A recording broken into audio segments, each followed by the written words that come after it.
Have you ever wondered why a man who moments ago seemed lost in the sanctuary of your arms can suddenly turn cold, detached, almost unreachable, as if the warmth of intimacy itself became the spark that pushed him away? Most women believe closeness is a guarantee of security, but the truth is far more paradoxical. It is often in the aftermath of intimacy that the deepest tests of connection unfold. What you think binds him may actually unravel him, and what you think reassures may ignite his retreat. Carl Jung once observed that the unconscious speaks in symbols, and nowhere is this more evident than in the delicate silence after passion, where hidden fears, shadows, and unmet needs whisper their influence.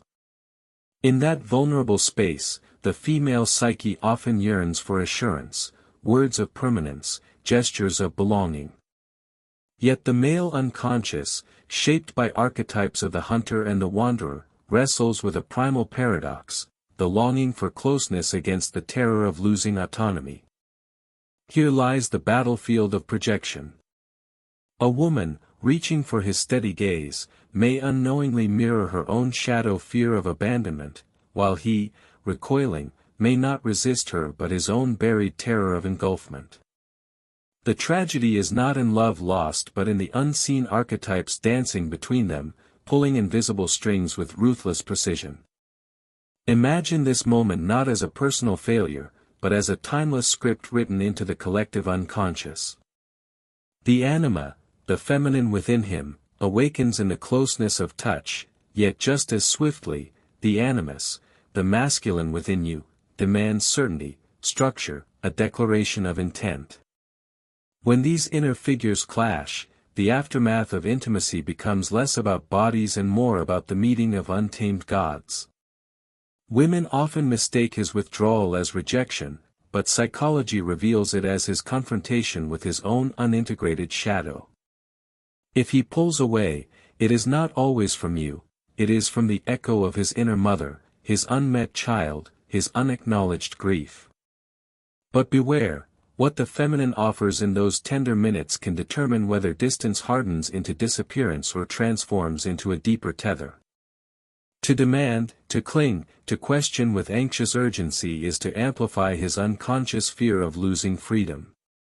To dismiss your own needs in silence is to betray the self, collapsing into the wound of unworthiness. Both paths awaken the cycle of projection and counter-projection, leaving neither soul nourished. Jung warned that what remains unconscious is lived as fate, and here fate often takes the form of ghosting, detachment, and the quiet corrosion of desire. So what is the deeper wisdom? The aftermath of intimacy is a sacred mirror. It reveals whether your love rests on the fragile scaffolding of reassurance or the indestructible ground of self-possession. The woman who can hold her center in this silence, who can honor her own longing without making it his responsibility, emerges as something more than lover. She becomes archetype, the sovereign, the priestess, the force that does not beg but radiates.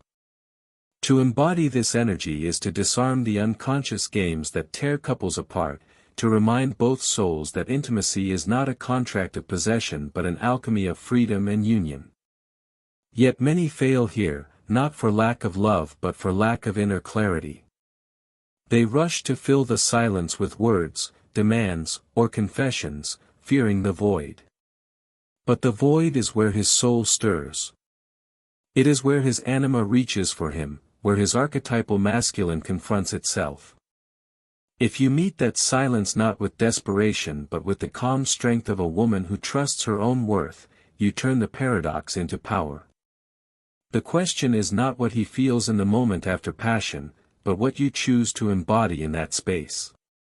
For energy flows not from need but from sovereignty, and it is sovereignty that makes desire sustainable. In the silence that follows intimacy, the air thickens with meanings far older than either of you. A woman may lean into that silence, interpreting it as neglect, while in truth it is the psyche recalibrating after the dissolution of boundaries. During intimacy, two unconscious worlds collide, bodies mingling in archetypal union, but afterward, the ego reasserts itself, desperate to recover ground it surrendered. He pulls back, not always from her, but from the rawness of being seen without armor. In those moments, the archetype of the solitary warrior awakens within him, whispering that freedom is at stake. The mistake is to believe this is about you. In truth, it is about his confrontation with his own nature. Women who grasp this truth rise above the trap of personalization. Jung taught that every projection is a clue to unclaimed parts of the self. When he withdraws, it is an invitation to examine your own shadow, the fear of abandonment, the craving for validation, the hunger for words that quiet inner storms. These are not flaws but ancient wounds carried by the feminine psyche, woven into centuries of being conditioned to equate love with survival. To project them onto him, to demand he carry them, is to burden the fragile bridge that intimacy attempts to build. Yet to repress them is equally destructive, for silence that denies one's own needs festers into resentment. The balance lies in awareness, not in overreaction.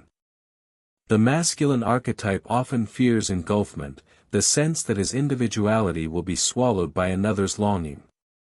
This fear does not mean he rejects love, it means he has not fully integrated his anima, the inner feminine that whispers of vulnerability and surrender. Until he does, he will oscillate between closeness and retreat, intoxicated by passion one moment, terrified by its consequences the next. To respond with accusation is to reinforce his unconscious terror. To respond with silence born of fear is to reinforce your own wound.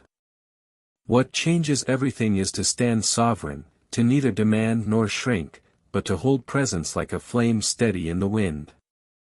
Imagine the difference. One woman asks, "Where is this going? Why are you distant?" and he recoils, sensing the net tightening around his spirit. Another sits in silence, her body language calm, her energy unyielding yet warm. She does not chase, nor does she turn cold. She simply remains. He feels not pressure but the magnetism of a woman untethered from desperation. Here, the alchemy shifts. The unconscious fears dissolve, and instead of fleeing, he finds himself circling back to the fire that does not consume but illuminates. Yet this strength requires inner work. Without shadow integration, a woman may unknowingly replay childhood scripts, the absent father who never returned, the first love who disappeared without explanation, the belief that being left is proof of being unworthy. Every silence after intimacy becomes a trigger, echoing with ghosts of abandonment. But once seen, these echoes lose their grip. The woman who embraces them as fragments of her own psyche, rather than evidence of his betrayal, gains power. She no longer reacts to the man before her as if he is the sum of her past. She meets him as he is, another soul wrestling with his own unconscious. In this way, the aftermath of intimacy is not a danger but a gift. It exposes raw truths, where you lean too heavily on external validation, where he resists surrender to his inner world. The silence is the crucible. Those who fear it rush to fill it with clinging words or gestures, those who understand it allow the silence to speak. And it speaks loudly, revealing wounds, archetypes, fears, and the potential for transformation. The woman who listens without fear, who steadies herself in that void, becomes the mirror in which he may finally confront his own reflection. She does not chase his presence because she has already claimed her own. The aftermath of passion is not simply a lull, it is a psychic threshold. In those hours or minutes when skin cools and silence stretches, two unconscious currents either harmonize or fracture. He, caught between desire and distance, may drift into withdrawal, not because the intimacy was empty, but because it was overwhelming. A man's ego, trained to survive through autonomy, senses danger in dependence. Thus, what was ecstasy transforms into disquiet. Women who misread this pull back as rejection often abandon their own sovereignty, clinging or demanding, unaware that such actions awaken the very archetypal fears that drive him farther into retreat. To understand this dynamic, one must see the unconscious as a theater of archetypes. After union, the archetype of the devouring mother can stir within his psyche, an ancestral terror of being consumed, controlled, diminished. Meanwhile, the feminine shadow may awaken within the woman as the abandoned child, desperate for reassurance, terrified of silence. These two figures clash invisibly, he fights against an engulfing phantom, she against a vanishing one. The tragedy lies not in their love but in their blindness to the forces acting through them. What seems personal is archetypal. What feels immediate is ancestral. It is here that the discipline of individuation, Jung's highest aim, becomes urgent. To individuate is to cease projecting shadow onto the beloved, to see his silence not as betrayal but as his dialogue with his own anima, and to see your yearning not as weakness but as your dialogue with your inner father, the archetype of structure and security. If either refuses this work, the aftermath of intimacy becomes an endless cycle of pursuit and escape, closeness followed by absence, promises tangled with resentment. But when awareness pierces the cycle, transformation begins. Consider how power shifts when a woman chooses sovereignty. Instead of rushing to soothe the silence with questions, "Do you still want me? What does this mean?" She holds her center, breathing into her own body, recognizing her worth does not hinge on his words. This energy disarms the masculine archetype of fear, for there is no net cast over him, no demand for captivity. Paradoxically, her refusal to clutch makes him feel safer to return. The warrior archetype within him respects the queen who reigns without desperation. In that space, attraction deepens not because she begged, but because she remained unmoved by fear. But this sovereignty is not armor, it is not a cold detachment disguised as strength. It is warmth anchored in self-possession. The danger many fall into is freezing into indifference, pretending not to care. Yet indifference is not power, it is defense. True sovereignty radiates love without dependency, openness without fragility. She can acknowledge her longing, yes, she desires closeness, but she does not collapse if it is delayed. She can name her needs when the moment is right, not as accusation, but as expression of truth. In this balance, she teaches him that intimacy does not devour freedom, and silence does not erase connection. This lesson, however, is costly. It requires confronting one's own shadow, the voices that scream, "You are unworthy if he drifts. You are forgotten if he does not stay." These voices are not reality, they are old imprints, carried from childhood, family dynamics, or ancestral narratives. To project them onto the man is to turn him into a vessel for ghosts. To claim them as your own is to transform ghosts into wisdom. This is shadow work in its purest form, not blaming the other, not burying the wound, but holding it to the light until it ceases to rule you. The aftermath of intimacy thus becomes an initiation. The woman who passes through it without crumbling discovers her own essence untarnished by external fluctuations. The man, seeing her unwavering presence, is invited into a higher form of masculinity, one that no longer flees but integrates, one that understands freedom is not lost in closeness, but expanded by it. The silence after passion is therefore no threat, but a forge.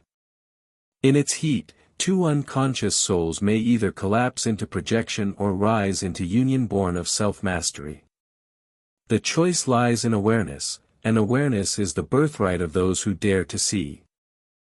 When the veil of passion lifts, what remains is a question that echoes far beyond the room: will the intimacy deepen into trust, or fracture into distance? In these moments, many women unknowingly sabotage what could have been sacred ground. They speak too soon, pressing for reassurance before the energy has settled. They cling, fearing the silence. They interpret his retreat as disinterest, when often it is his psyche grasping for equilibrium. The paradox is cruel, the very pursuit meant to secure him is what ensures his flight. It is not rejection he feels, but suffocation, an unconscious reflex against the archetype of captivity. This is why the aftermath of closeness is one of the most decisive thresholds in attraction dynamics. Carl Jung described the tension of opposites as essential to individuation, the pull between union and separation, intimacy and solitude, belonging and freedom. When these opposites collapse into one, passion dies. When they are allowed to exist in balance, desire breathes. To demand certainty in the fragile space after union is to collapse the polarity, to withhold completely is to starve connection. What is required is a third way, a presence that neither clutches nor withdraws, but holds. This presence is what transforms a woman from lover into archetype, from seeker of reassurance into embodiment of sovereignty. Archetypally, the aftermath stirs the lover and the queen within the feminine. The lover craves closeness, whispers, promises, her body aching for the continuation of intimacy in words and gestures. The queen, however, knows her worth without needing to demand it. She does not chase validation, she radiates authority through her very being. A woman who allows the lover to dominate will reach frantically, overwhelming him with questions. A woman who suppresses the lover and hides behind a brittle queen may appear cold, untouchable, and thus shut down vulnerability. But a woman who integrates both archetypes, the tender lover and the sovereign queen, becomes irresistible. She offers warmth without need, presence without pressure. This balance is rare, and it is precisely why it magnetizes. The masculine psyche, when faced with this integrated feminine presence, feels both free and drawn. He is not caged by her longing, nor dismissed by her indifference. Instead, he is invited into a deeper form of connection, one that honors his need for space while still holding the thread of desire. This is the alchemy of polarity, a dance where closeness and distance, fire and air, intertwine without collapsing. He does not feel pursued, but he feels chosen. He does not feel demanded, but he feels desired. This subtle distinction is the difference between obsession and aversion, between devotion and escape. Yet many cannot hold this middle ground because their shadows are unclaimed. The woman who panics at his silence may be reliving the wound of a father who was present in body but absent in soul. The woman who turns cold may be reliving the pain of having her vulnerability rejected. These patterns replay endlessly until seen. To break them, one must stand still in the silence after intimacy and ask, is this about him, or about me? That question cuts through projection like a blade. It forces the unconscious into light. It reminds the woman that she is not a helpless child seeking validation, nor a bitter queen withholding warmth, but a sovereign being who can choose her response. This is not mere psychology, it is spiritual discipline. To remain centered after intimacy, without clutching or fleeing, is to confront one's deepest fears, the fear of not being enough, the fear of being too much, the fear of being abandoned, the fear of being consumed. When faced and embraced, these fears lose their power. And in their place arises a presence that feels unshakable, magnetic, eternal. The man senses it, though he may not name it. He is drawn not because she demands, but because she emanates. In this emanation lies the secret to sustaining desire beyond the fleeting moment, turning intimacy into a gateway rather than a grave. The silence after passion has the quality of a mirror, it reflects back not only the bond between two people but also the raw truths they carry within themselves. For many women, the impulse is immediate, to bridge the gap, to fill the void with words, to seek reassurance that the intimacy mattered. Yet in doing so, they often awaken an ancient reflex in the masculine unconscious, a retreat born of the archetype of the wanderer. He is not abandoning her, though it may feel so, he is retreating into the familiar territory of solitude, the inner cave where his identity remains his own. If she misinterprets this retreat, she risks turning silence into fracture. Carl Jung warned that every relationship is also a meeting of unconsciouses. In the aftermath of intimacy, the female unconscious may project onto him the archetype of the savior, expecting him to provide validation, clarity, and security. The male unconscious, however, often resists this projection, recoiling from the pressure to play a role he does not yet embody. Thus, what she believes is a simple request, "Tell me what this means, tell me you're here," becomes, to him, a weight heavier than words. It threatens his fragile balance between love and autonomy. The more she insists, the more he associates closeness with captivity, and his instinct is not to reassure, but to flee. The paradox is cruel, for the woman is not wrong to desire reassurance. Her longing arises from the archetype of the lover, who thrives on reciprocity, on connection that lingers beyond the body. But if she allows this archetype to dominate unchecked, she risks losing her sovereignty, collapsing into the shadow of the pleaser, whose worth depends on another's response. It is here that shadow work becomes not just useful but essential. By confronting her own need for validation, seeing it not as shameful, but as a wound-seeking light, she frees herself from projecting it onto him. The need still exists, but it no longer controls her. She does not deny her longing, she simply no longer chains it to his every move.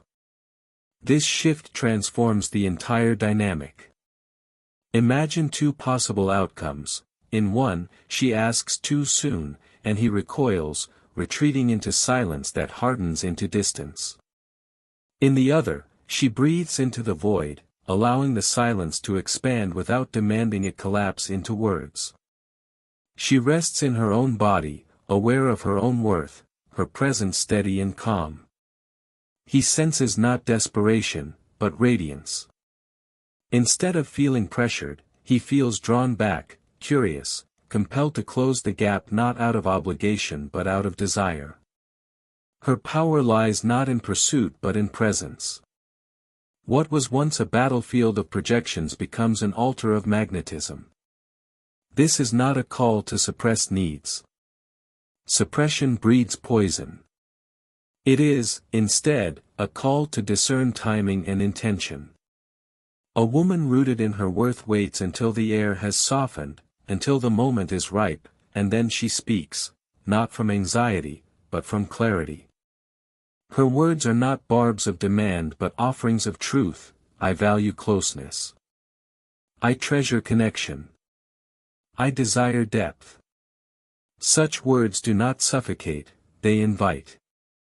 They do not echo the shadow's cry of abandonment, but the sovereign's declaration of choice. He hears not an attempt to cage him, but an opening into which he may step willingly. The aftermath of intimacy is, therefore, less about what is said and more about who one becomes in the silence. It is a crucible for both, for him, a confrontation with his anima, his inner capacity for tenderness, for her, a confrontation with her shadow, her inner fear of rejection. Each silence can either sharpen the wound or sanctify the bond. The woman who learns to dwell in this space without fear becomes untouchable in her magnetism. She no longer chases what drifts nor collapses when distance appears. She waits, radiant and sovereign, until his soul feels the pull to return, not because she demanded it, but because her very being made retreat impossible. In those tender, unspoken minutes after closeness, a woman's response decides the fate of desire more than the act itself. To grasp, to plead, to define too quickly is to extinguish the very flame she longs to sustain. Yet to vanish into indifference is no wiser, for it leaves the bond untended, as though intimacy were nothing but physical release. Between these two extremes lies a razor's edge, the art of presence without pressure. It is here that feminine power either awakens or dissolves. The male psyche, still vibrating from surrender, experiences this threshold as threat and promise at once.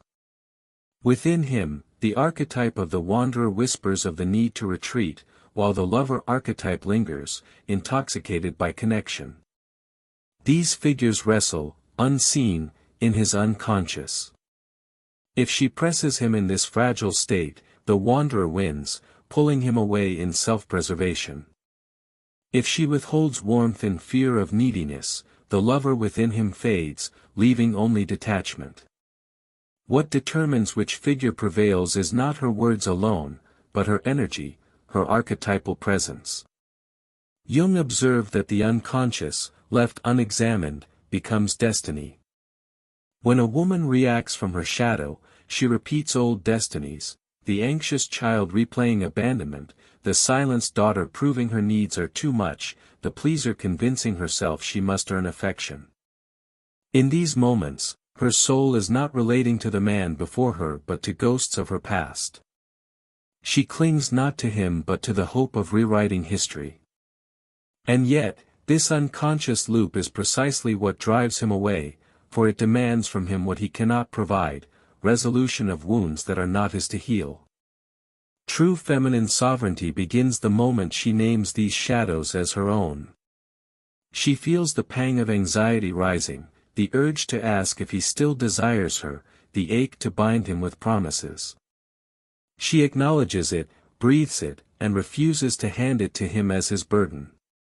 This inner mastery shifts the entire polarity. Suddenly, she is no longer the child begging to be chosen, but the woman who already knows her worth. The man feels it instinctively. Her presence steadies the chaos in him, not by controlling, but by radiating. She becomes both sanctuary and flame, never clinging, never cold, always magnetic. This magnetism is not manipulation. It is alignment. To rest in her worth is to say, without words, I am whole whether you stay or retreat. And paradoxically, this wholeness compels him to return, not out of guilt, but out of desire. The masculine psyche, when it encounters feminine sovereignty, feels liberated rather than trapped.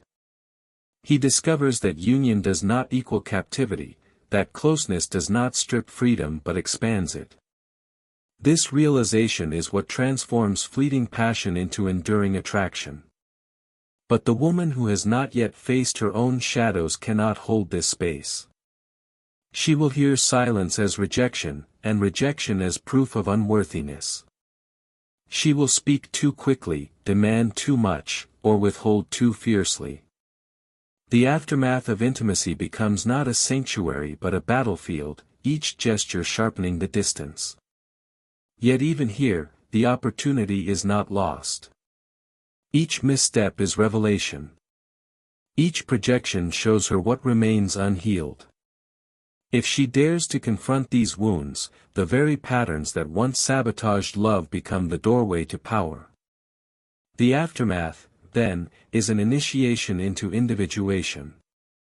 For the man, it asks whether he can integrate his anima, embracing vulnerability without terror. For the woman, it asks whether she can integrate her shadow, embracing longing without collapse. Together, if they pass this silent trial, they step into a love that does not devour or vanish but breathes. And the woman who understands this truth no longer fears the silence after passion. She meets it with calm, with poise, with radiant self-possession. In that stillness, she does not chase, yet she compels. She does not demand, yet she receives. The silence that follows intimacy is not absence, it is revelation. In that stillness, the unconscious rises like mist from hidden waters, carrying the weight of forgotten stories, fears, and longings. A man may roll away, lost in thought, not because desire has faded, but because desire has awakened something deeper than he can yet name. Within him, the archetype of the hermit stirs, urging solitude, while the archetype of the lover trembles, yearning to linger.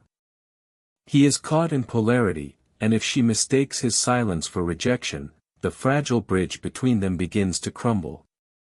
Too often, women collapse this silence with questions, grasping at clarity: do you love me? Will you stay? But clarity born of fear is never clarity, it is control cloaked as confession. Jung taught that what we fail to make conscious returns as fate, and in these moments, fate repeats mercilessly. The woman abandoned before becomes abandoned again. The girl who learned that love was uncertain relives that uncertainty in every silence. She believes she is responding to him, yet she is truly responding to her own shadow, to echoes of wounds long buried. And the tragedy is that her very attempt to secure closeness hastens its loss. But sovereignty offers another path. The woman who has confronted her shadow feels the stirrings of fear yet does not act from them. She allows the ache to exist without handing it to him as demand. She breathes into the silence, meeting it not with panic but with presence. In that presence lies power, the power to remain whole in the face of uncertainty, to radiate desire without collapsing into need. To the masculine psyche, this presence is irresistible. He does not feel trapped, for she does not cling. He does not feel dismissed, for she does not freeze. He feels, instead, the rarest of energies, freedom wrapped in warmth, intimacy without captivity. This is why the silence is the crucible. It is not a void to be feared but an arena where archetypes wrestle and sovereignty is proven. The woman who rushes to control the silence awakens the devouring mother archetype in his unconscious, and he flees. The woman who abandons herself in the silence awakens the orphan within her own soul, and she despairs. But the woman who stands firm, embodying both lover and queen, awakens in him the archetype of the king, the masculine who does not run from intimacy but claims it. By refusing to collapse, she calls forth his higher self. Modern psychology echoes this truth. Studies on attachment show that anxious pursuit and avoidant withdrawal often dance together in cycles of frustration. Yet beneath this lies not pathology, but archetypal polarity. The anxious feminine craves union, the avoidant masculine craves space. Both are shadows of deeper truths. Integration begins when each recognizes that intimacy does not erase freedom, and freedom does not erase love. The aftermath of intimacy becomes the training ground for this realization, demanding maturity few dare to practice. To endure the silence with grace is not passive, it is the most active spiritual discipline. It requires shadow work, self-awareness, and a willingness to stand alone in the presence of another. It demands that a woman answer for herself, am I whole even if he drifts? Only when that answer is yes does her presence shift from needful to magnetic.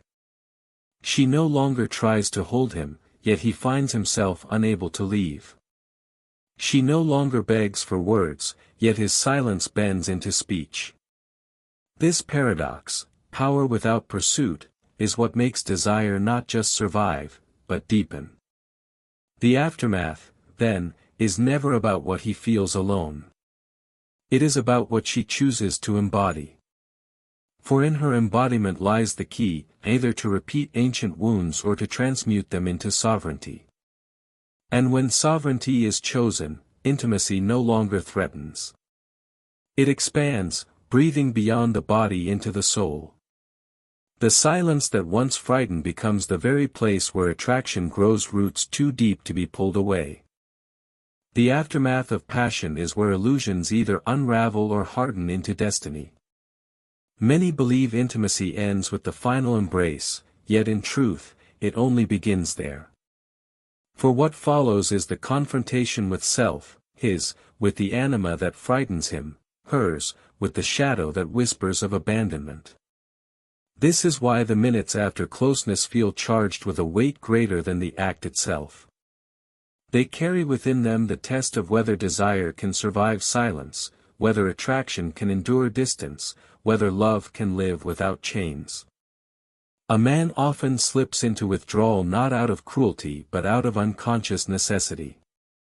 Within him, archetypes stir, the wanderer whispers of freedom, the warrior warns of entrapment, the hermit calls him inward. To the feminine psyche, this retreat can feel like rejection, like disappearance, like proof of unworthiness. Yet it is none of these. It is his inner drama unfolding, a dialogue with his own ghosts. If she interprets it through her shadow, believing she is not enough, believing closeness always fades, she risks reenacting wounds that have nothing to do with him. This is how ancestral cycles repeat, through unconscious projection in the fragile silence after love. But the woman who awakens to this truth breaks the cycle. She does not chase the silence with questions designed to soothe her fear. Nor does she freeze into coldness to protect her pride. Instead, she inhabits the sacred middle ground, warmth without need, presence without pressure. This stance is not feigned indifference, it is conscious sovereignty. She radiates the message that her worth does not tremble in the balance of his response. She embodies both receptivity and self-possession, a paradox that disarms his archetypal fears. To him, she does not resemble the devouring mother who seeks to consume, nor the indifferent figure who denies closeness. She is the queen who reigns by being, not by demanding. Jung taught that polarity is sustained through tension, not collapse. In this space, the tension between union and separation must be held, not dissolved. If she dissolves it by clutching, desire suffocates. If she dissolves it by retreating into ice, desire starves.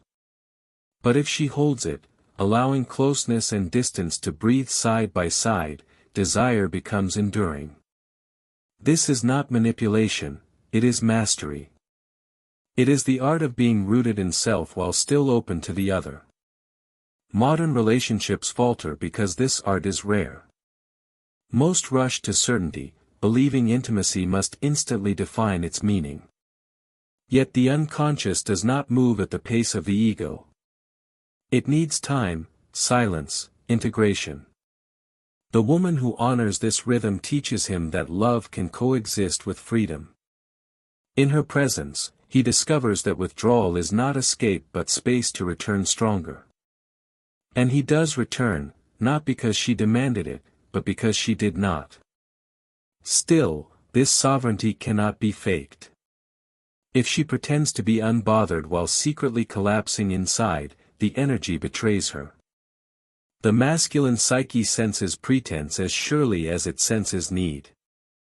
True magnetism arises only when the woman has faced her shadow, the ache of abandonment, the hunger for validation, the fear of being too much, and chosen to remain whole regardless.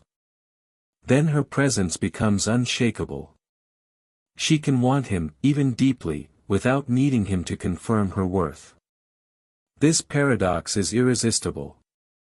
He feels free in her embrace, not trapped, and thus intimacy becomes a place he seeks, not one he escapes. The silence after intimacy is therefore not an obstacle but an initiation. It demands shadow work, self-mastery, and the courage to stand in uncertainty without collapse. For the woman who rises to this challenge, the aftermath becomes the true beginning. She no longer fears his retreat, for she knows it is not the measure of her value. She no longer panics in silence, for she has learned to hear the voice of her own soul within it. And this is the threshold where attraction ceases to be fleeting and becomes eternal, where passion is no longer a moment but a force that endures. The silence after passion is often misread as emptiness, but in truth it is the richest terrain of all. It is the moment when the masks of the ego have slipped, when rawness lingers in the air, when the unconscious steps forward more boldly than in daily life. To misinterpret this space is to poison what could have been sacred. To honor it is to unlock devotion that cannot be broken by time. This is why the aftermath of intimacy is not trivial, it is decisive. It reveals whether the woman collapses into fear, or expands into sovereignty. In him, the archetypes stir chaotically. The warrior whispers that closeness threatens his mission. The hermit reminds him that solitude is his safe ground. The lover aches to stay, to dissolve further into union. All three voices clash in the theater of his psyche, and he may not even understand why his instinct is to turn away. To him, it feels like survival. To her, it looks like rejection. If she acts on this misreading, pleading, demanding, shrinking, she only confirms his unconscious terror. Suddenly, the archetype of the devouring mother awakens in him, and he feels trapped. He withdraws not because she is unworthy, but because his psyche equates her longing with captivity. Yet there is another path. The woman who has done her inner work does not project her fear onto him. She feels the ache of uncertainty, but she does not hand it to him to solve. She allows the silence to breathe, anchoring herself in the knowledge that her worth is not suspended in his next move. This does not mean she suppresses her needs. Suppression breeds bitterness. It means she chooses the timing and the energy with which she expresses them. She waits until the air has softened, until the initial storm of his inner conflict has passed. Then she speaks, not as a frightened child grasping for security, but as a sovereign woman voicing truth. Her words carry power because they are free of desperation. This balance is what keeps polarity alive. Jung taught that wholeness comes not by erasing tension, but by holding opposites until they transform. In intimacy, the opposites are union and independence. If she rushes to collapse the tension, demanding certainty, passion dies. If she denies her own desires, withdrawing into coldness, passion also dies. But if she can hold the paradox, desiring closeness while remaining whole in solitude, then passion becomes sustainable. This is what turns a fleeting encounter into enduring devotion, the capacity to honor the tension without collapsing into either extreme. Modern relationships often fail here because few have learned to dwell in uncertainty. The ego craves definition, labels, promises. Yet the unconscious does not yield to force, it unfolds in its own time. The woman who can rest in this truth teaches him that love is not a cage, but a sanctuary. She shows him that his freedom remains intact even as closeness deepens. And this paradox, the experience of freedom within intimacy, is what draws him back, again and again. This is why the aftermath of passion is the proving ground of attraction. It is not about the grand gestures during lovemaking, but about who you are when silence falls. Are you the woman who collapses into fear, or the woman who stands radiant in self-possession? The former will watch him drift farther each time, haunted by the illusion of unworthiness. The latter will watch him return, not because she chased, but because she embodied the rare energy of sovereignty. In her, he sees not captivity but possibility. In her silence, he does not hear absence, he hears invitation. To master this art is to transmute the aftermath from a threat into a forge. Every silence becomes an alchemy, every retreat an opportunity, every void a place where attraction grows roots deeper than fleeting desire. And once this truth is lived, intimacy ceases to be fragile. It becomes enduring, resilient, eternal. The most dangerous illusion after intimacy is to believe that what happens next is trivial. It is not.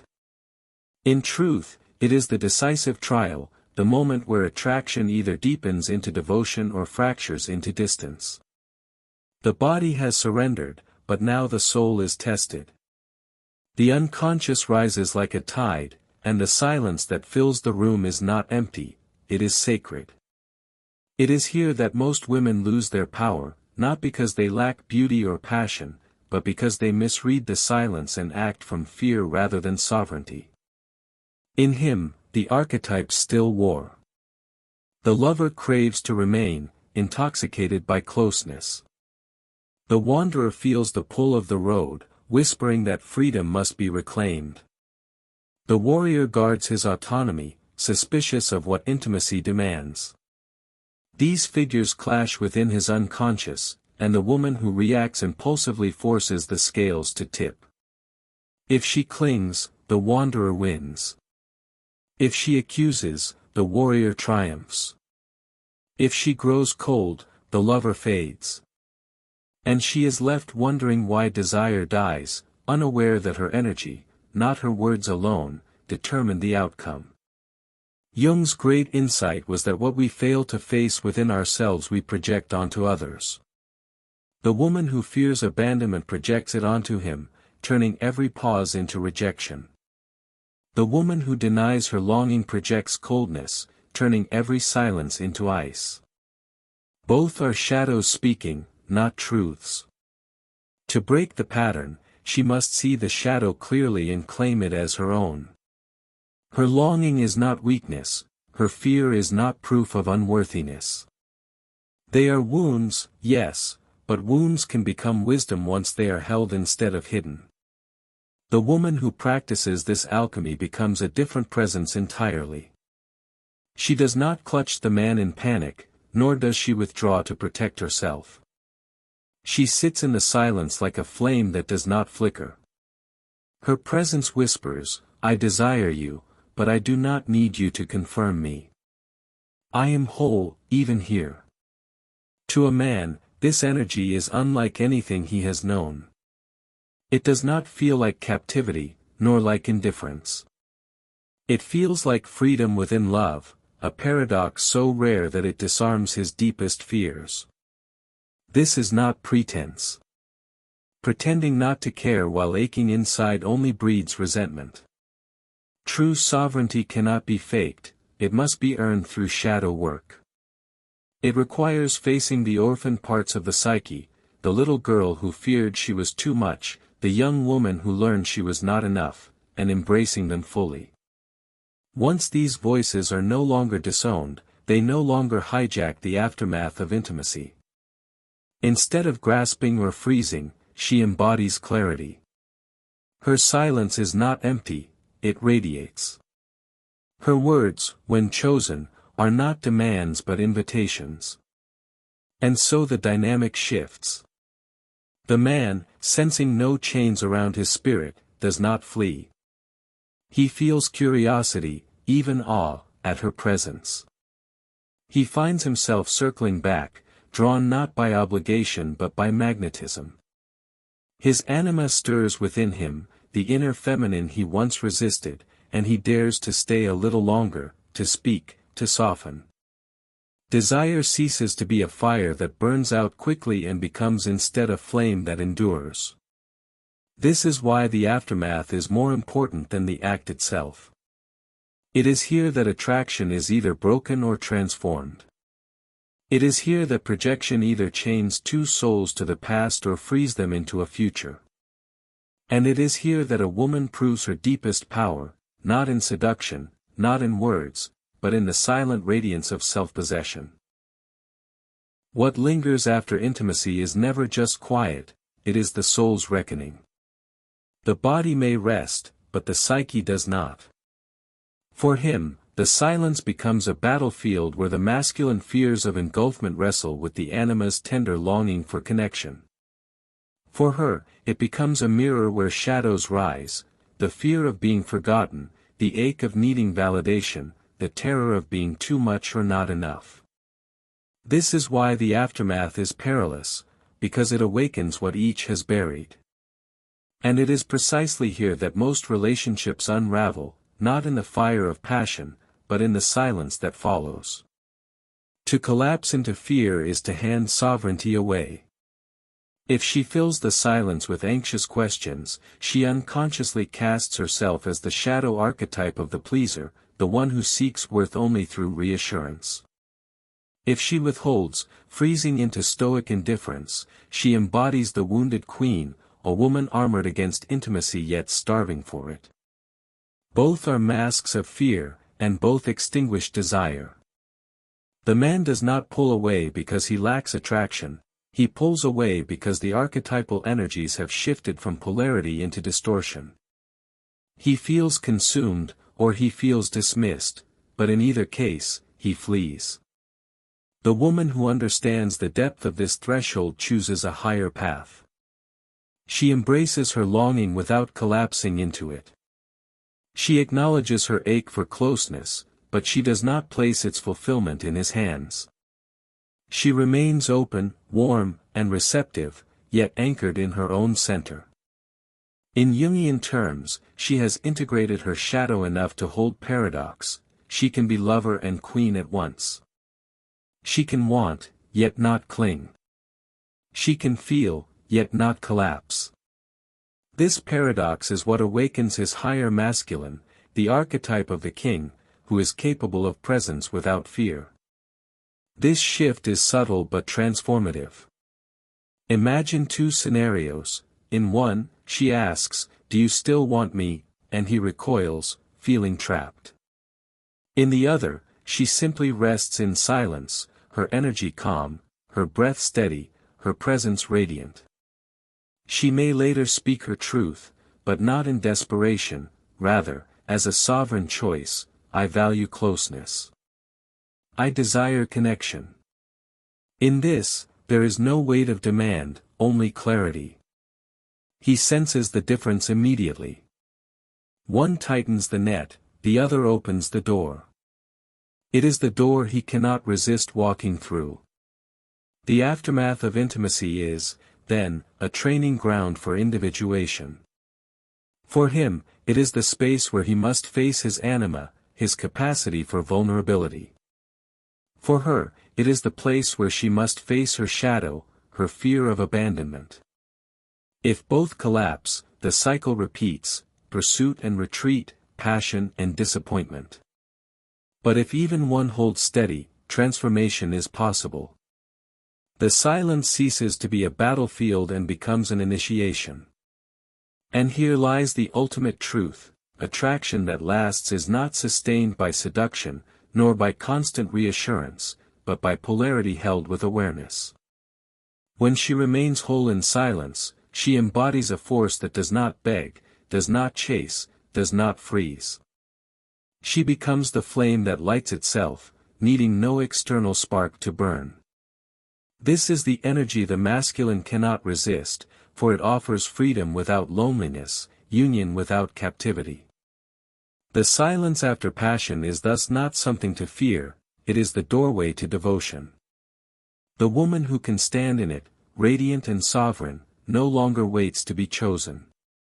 She knows she already is. And in that knowing, she compels his return, not through desperation, but through magnetism that needs no words. For she has become not just a lover, but an archetype, the eternal feminine that transforms silence into sanctuary, absence into presence, and desire into destiny. The woman who knows her worth doesn't chase, she chooses.